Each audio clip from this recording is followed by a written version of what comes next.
하나님, 오늘 새로운 한 주간을 주 앞에 예배함으로 시작할 수 있도록 인도하여 주심에 감사합니다.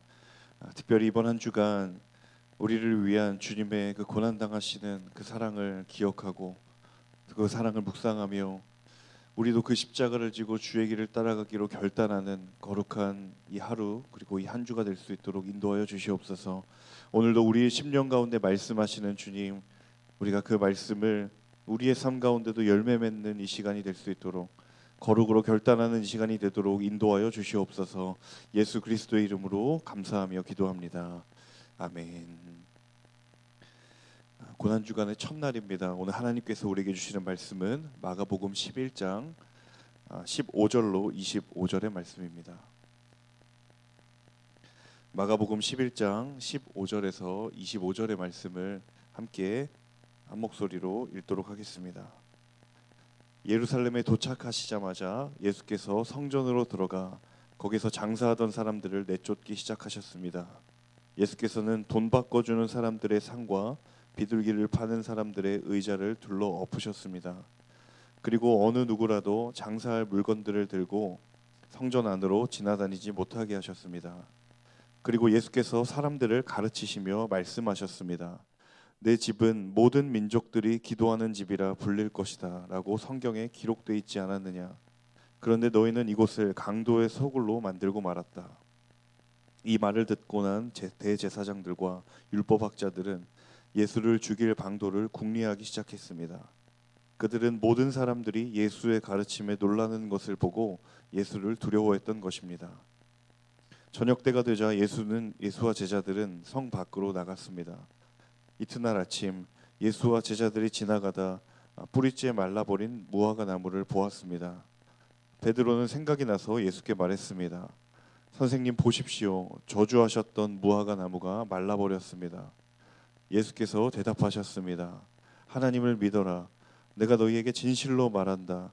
누구든지 저 산에게 들려서 바다에 빠져라 하고 마음에 의심하지 않고 말한 대로 될 줄 믿으면 그대로 이루어질 것이다. 그러므로 내가 너희에게 말한다. 무엇이든지 너희가 기도하고 간구하는 것은 이미 받은 줄로 믿으라. 그러면 너희에게 그대로 이루어질 것이다. 서서 기도할 때에 어떤 사람과 등진 일이 있다면 그 사람을 용서해 주라. 그러면 하늘에 계신 너희 아버지께서도 너희 죄를 용서해 주실 것이다. 아멘.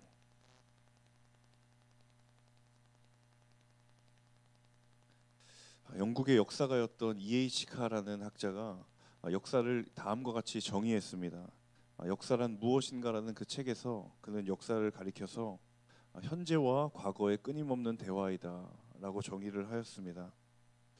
역사란 어떤 과거의 한 시점에 벌어졌던 사건이지만 그렇다 할지라도 그것은 현재 상황에 해석된 의미가 되어서 오늘 그리고 각자의 삶의 자리에 새로운 의미로 또다시 주어진다라는 것을 의미하는 것이죠.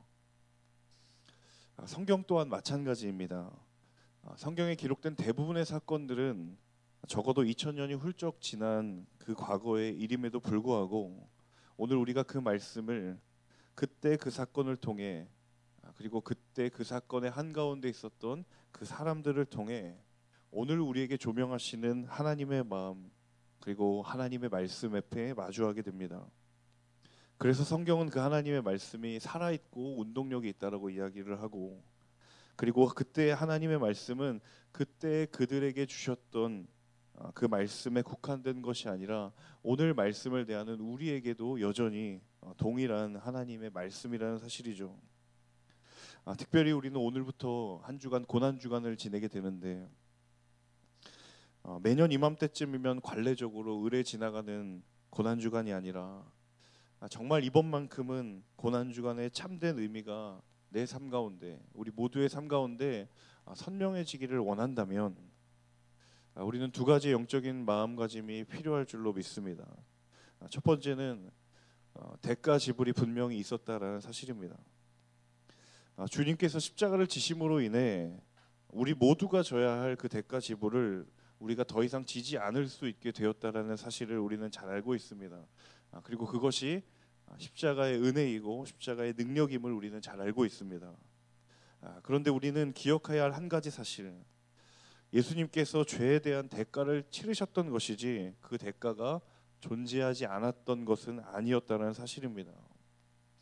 많은 부분에 있어서 우리가 우리에게 그 은혜가 값없이 주어졌다라는 것을 묵상하다 보니까 때로 우리에게 그 은혜를 누리기 위하여서 예수님이 값진 치르신 대가의 존재를 잊고 살아가는 것이 우리의 현실이라는 것이죠. 그러다 보니까 그 은혜가 귀한 줄 모르고 때로는 그 은혜를 우리의 뜻대로 사용하고 악용하기도 한다는 사실입니다. 하지만 십자가의 고난이 없이 부활의 영광이 없다라는 것을 기억할 때에 그 은혜가 은혜다워질 줄로 믿습니다. 값진 대가 지불이 분명히 있었기 때문에 우리에게 그 은혜가 값없이 주어졌다라는 것을 기억하는 이 한 주가 되실 수 있기를 바랍니다. 두 번째는 은혜 받은 자다운 흔적을 새기며 살아가는 것입니다. 2000년 전에 예수님께서 십자가를 지셨던 그 사건이 오늘 우리의 삶 가운데 임하는 은혜의 사건이 되기 위해서는 내 삶에 은혜 받은 자다운 삶의 흔적이 필요하다는 사실입니다. 특별히 올해만큼 이 사순절은 이 코로나 바이러스라고 하는 거대한 상황의 혼란 속에 때로는 우리의 마음에 묻혀 지나가고 있었을지도 모릅니다.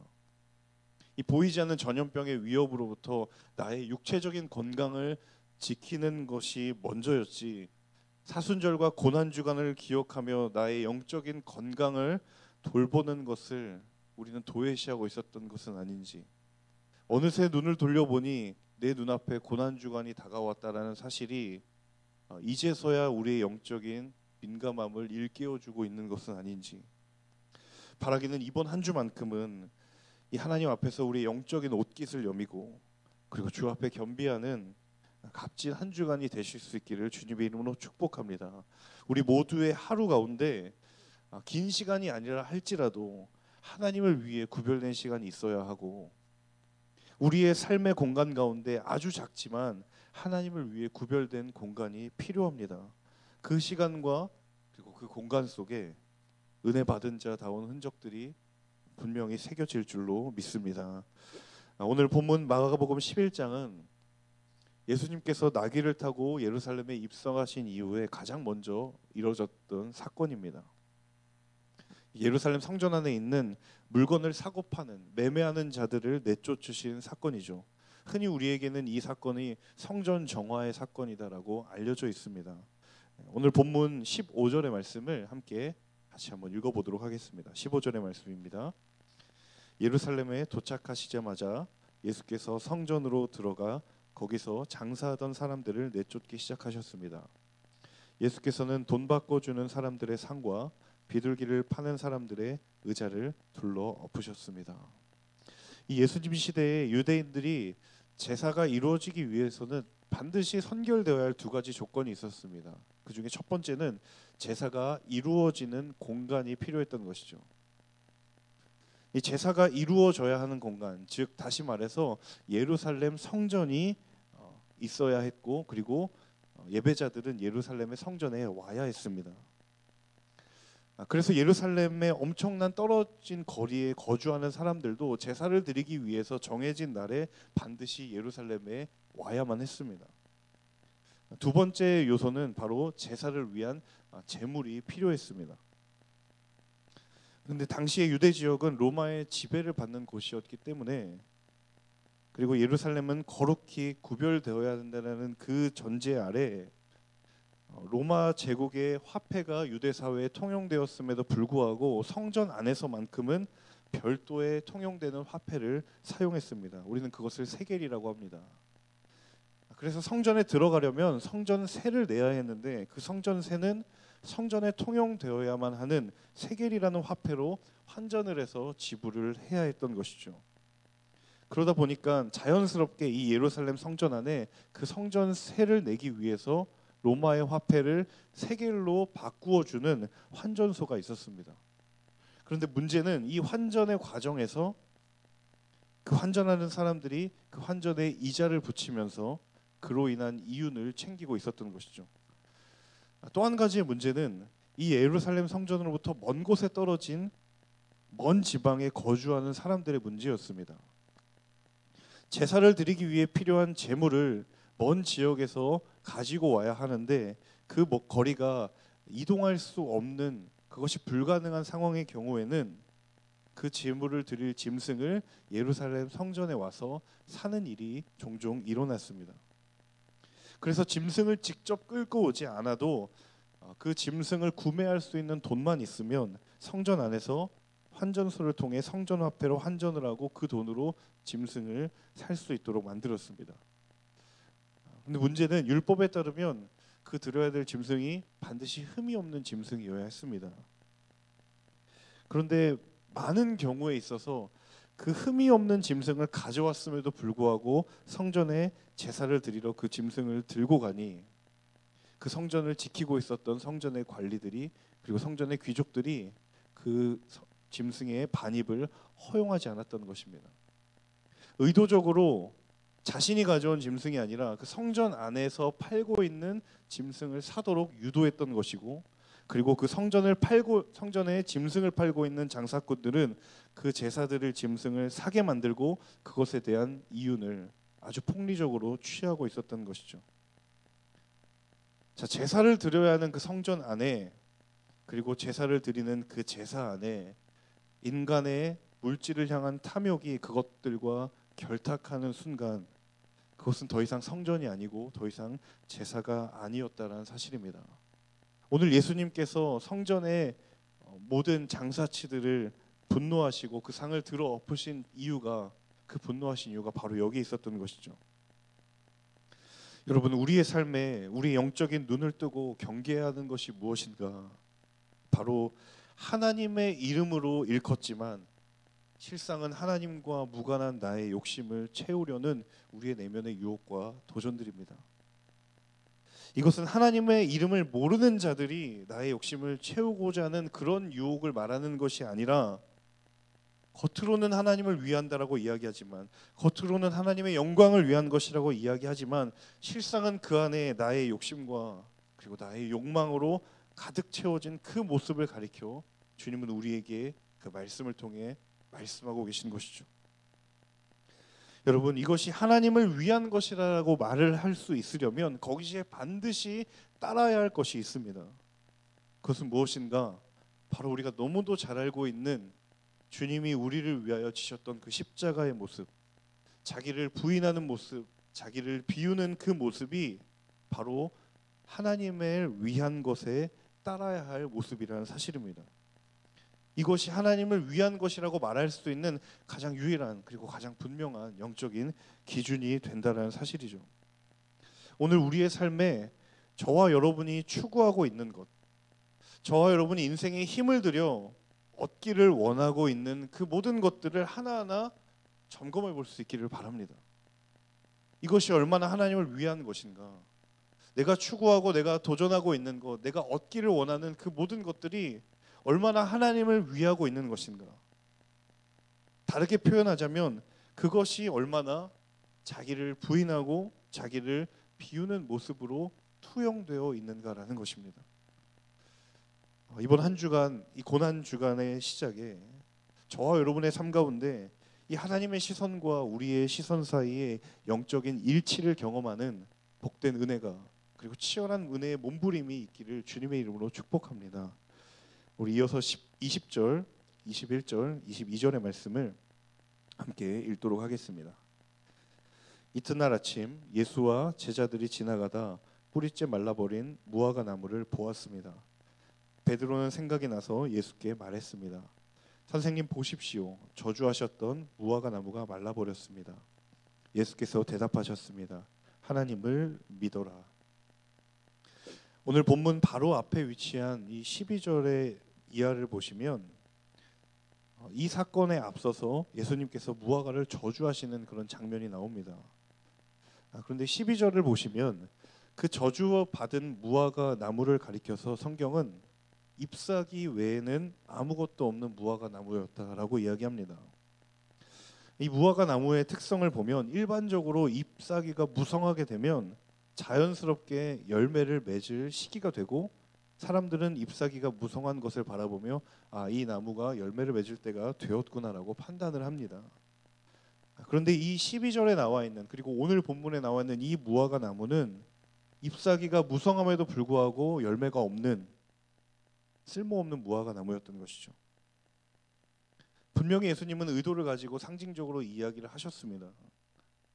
앞서 예수님께서 성전을 정화하셨던 것처럼 눈에 보이는 성전이 분명히 존재하지만 그 성전의 열매라고 할 수 있는 영적인 본질과 사명과는 무관해 버린, 그렇게 변질되어 버린 예루살렘 성전처럼 예수님은 이 무화과 나무를 바라보시며 그 허울뿐인 성전과 그 성전에 모여든 그 신앙을 가졌다라고 말을 하는 많은 믿는 사람들의 허울뿐인 믿음을 한탄하고 계셨던 것이죠. 그리고 이 허상에 지나지 않는 성전을 다시 세우셔서 실상인 성전이 되게 하기 위해서 필요한 한 가지 조건을 말씀하시는데 예수님은 바로 그것을 믿음이라고 이야기하십니다. 왜 예수님께서 말라버린 무화과 나무에 대해서 이야기하시다가 갑자기 믿음에 대해서 말씀하고 계신가? 그 이유가 바로 여기에 있었던 것이죠.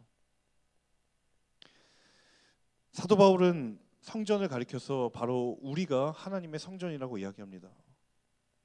그렇다라고 한다면 오늘 이 무화과 나무를 바라보시며 탄식하시는 주님의 탄식 앞에 우리가 한 가지 던져야 할 중요한 질문이 있습니다. 성전인 우리는, 우리의 삶의 바로 그 성전은 허상인가 실상인가라는 것입니다. 당신의 성전된 삶에, 저와 여러분의 성전된 삶에 그 허상인 성전을 실상으로 만들게 하시는 하나님을 향한 그 믿음이 분명히 존재하고 있는가? 허상으로 전락한 성전을 실상으로 변화시키기 위해서 예수님께서 제시하셨던 영적인 솔루션은 매우 간단합니다. 22절에 하나님을 믿어라. 다른 어떤 형용사가 있었던 것도 아니고 다른 어떤 수식어가 있었던 것도 아니고 오직 예수님의 방법은 단 한 가지, 하나님을 믿으라는 것이었습니다. 저와 여러분은 최근 이 코로나 바이러스 사태를 통하여 한 가지 사실을 뼈저리게 깨닫고 있습니다. 그것은 무엇이냐면 눈에 보이지는 않지만 실제하는 것이 얼마나 우리에게 큰 두려움을 주는가. 바이러스라고 하는 분명히 존재하지만 우리 눈에 보이지 않는 것이 얼마나 우리에게 큰 두려움을 가져다 주는가, 우리는 그 사실을 정말로 뼈저리게 깨닫고 있죠. 하지만 두려움이 주는 그 상황뿐만 아니라 영적인 상황도 이와 마찬가지입니다. 우리는 수많은 상황들 가운데 우리 눈에 보이는 것을 경계하고 두려워할 뿐 우리 눈에 보이지 않지만 분명히 실제하시는 하나님과 그 하나님의 역사하심을 우리의 머릿속에, 우리의 마음 가운데 인지하지 못한다라고 한다면 그것이 오히려 우리에게 더 큰 도전이 될 수 있다는 사실이죠. 여러분, 저와 여러분의 믿음은 눈에 보이는 듯한 허상입니까? 아니면 눈에 보이지 않지만 분명히 실제하는 실상입니까? 바라기는 우리의 삶의 성전이 이번 한 주간 그리고 오늘 이 하루에 다시 견고하게 세워지는 이 하루가 될 수 있기를 주님의 이름으로 축복합니다.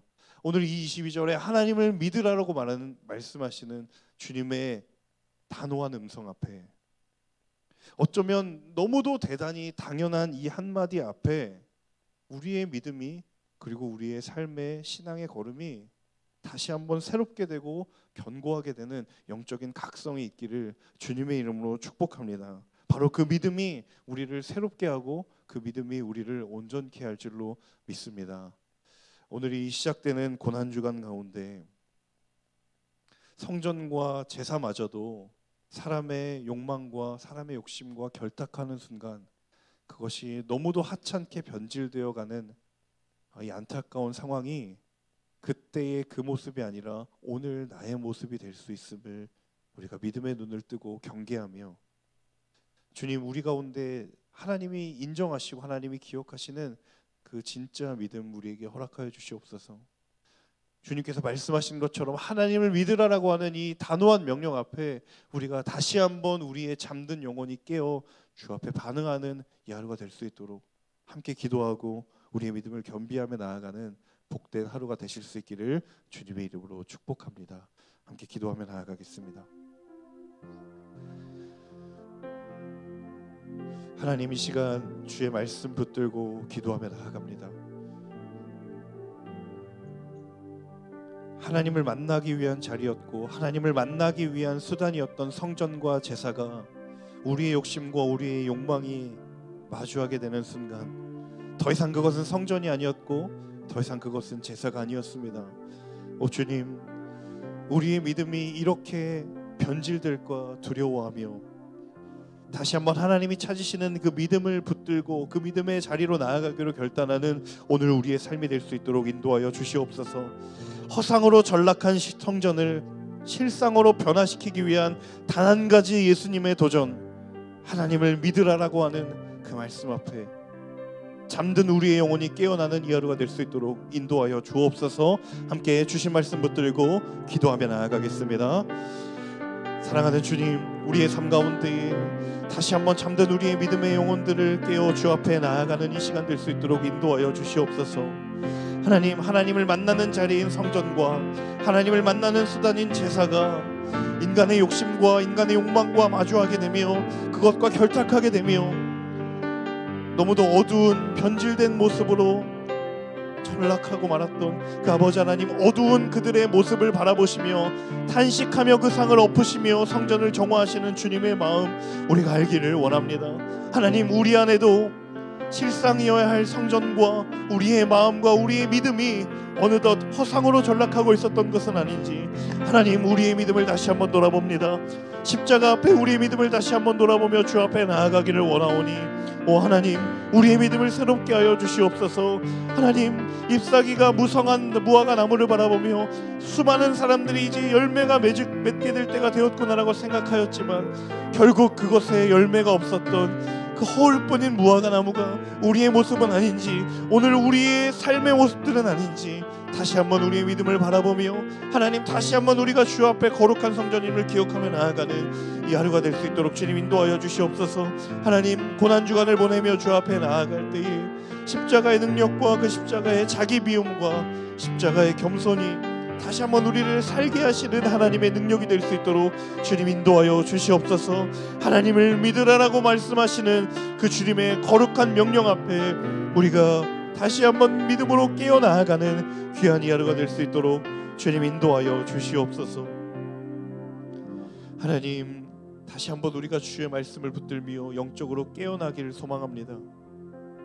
하나님을 만나야 하는 장소 성전과 하나님을 만나는 유일한 통로가 되었던 제사가 인간의 욕심과 탐욕이 만나게 되었던 그 순간에 하나님께서 저주하셨던 장소와 제사로 전락하였던 것을 우리는 기억합니다.